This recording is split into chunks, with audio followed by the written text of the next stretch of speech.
Hi guys, আমি সঞ্চালি। আজকের বানাচ্ছি কুমড়ো ভাজি আর মাছের তরকারি।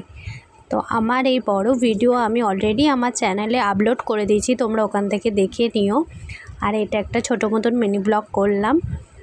তো এখন এই যে কালো জিরে শুকনো লঙ্কা ফোড়ন দিয়ে কুমড়ো ভাজি করেছি, আর লাউ শাক চিংড়ি মাছের তরকারি করেছি, আর মাছটা এখন ঝোল করব। তো মাছটা ভাজা হয়ে গেছে, আর আলু পেঁয়াজটা ভাজতে বসিয়ে দিয়েছি। আর এখানে রয়েছে পেঁয়াজ, টমেটো, আদা একসাথে পেস্ট করে নেবো, আর নুন হলুদ দিয়ে দিলাম, আর কাঁচা লঙ্কাটাও ওর সাথে বেটে নেবো।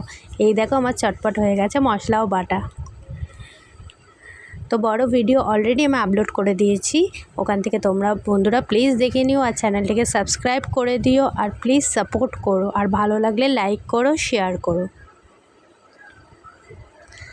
তো এই দেখো বন্ধুরা, আমার হয়েও গেল মাছের তরকারি।